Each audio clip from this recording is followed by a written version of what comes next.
If you want to unlock the secrets to a company's success, the key is in the financial statements. So if you're an investor or you're a business owner, this is crucial to know how to read. Financial statements can be overwhelming, and it's hard to know where to focus. So how can you consistently analyze them in a few minutes to evaluate a company's health? We're here to help you. In this video, we're going to share with you how to read a balance sheet. So let's get to it.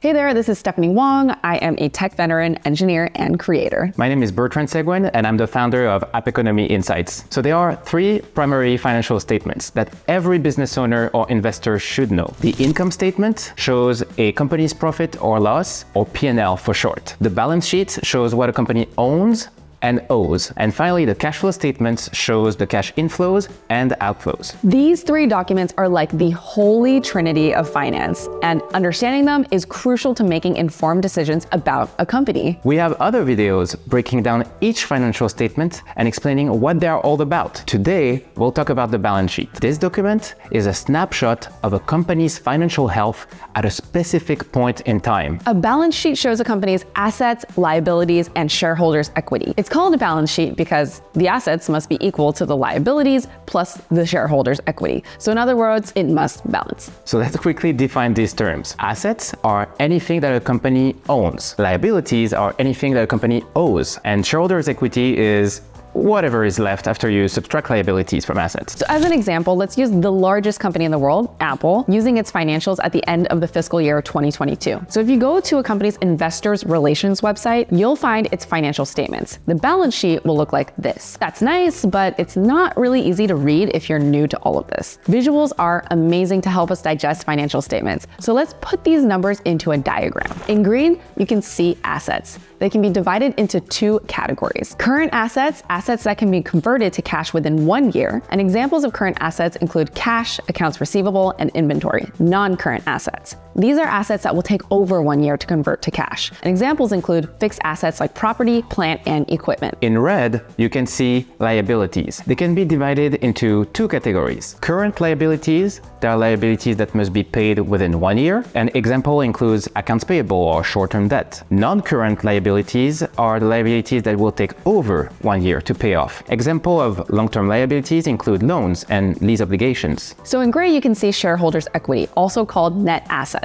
As you can see, we have 353 billion of assets, and the sum of liabilities and shareholders' equity is 353 billion. So the balance sheet is balanced. Why don't you have a look at that? Now we've covered the basics. We will dive deeper into this component. Before we go into more detail, if you like this video, remember to like and subscribe to our channel. This is going to help us be discovered for us to bring more educational content to you. So here is the structure of a standard balance sheet. Assets are the resources expected to provide future economic benefits. They can be tangible or intangible, which essentially means physical or not. Current assets include cash in the bank or in the office, short-term investments that can be easily converted to cash, accounts receivable, which is the money owed to the company by its customers for goods and services that have been delivered but not yet paid for. Inventory includes raw materials, work in progress, and finished goods that the company holds for future sales. It also includes expenses paid in advance, such as rent or insurance. Next, we have non-current assets, such as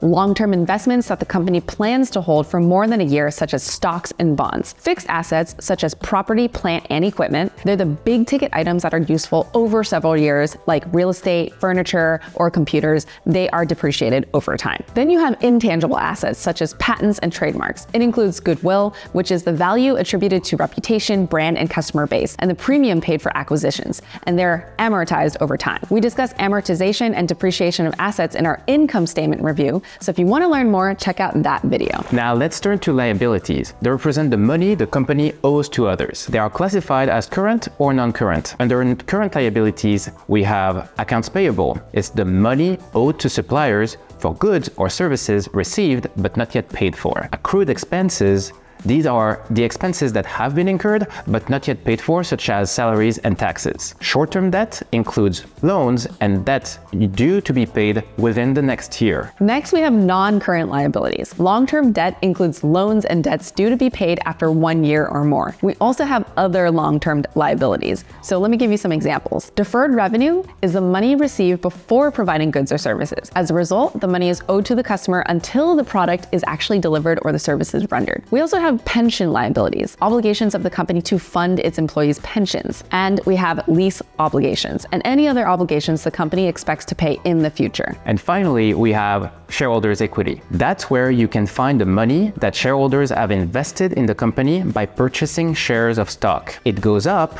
when the company raises money. For example, during an IPO or initial public offering, a company raises money from shareholders. As a result, its cash increases, but so do the additional paid-in capital. That's because the money would be owed to shareholders if the company liquidated all of its assets. We keep the balance sheet balanced. So finally, we have retained earnings. They are the profits that the company has earned, but has yet to distribute to shareholders. Okay, so there you have it. You have just learned what's included in a balance sheet. I mean, it has a trove of information, but it cannot be analyzed without the proper context. So next, we're going to analyze the key ratios you need to know to appreciate the financial health of a business in just a few minutes. Our next video is going to give you the keys to analyzing a balance sheet like a pro. See you there.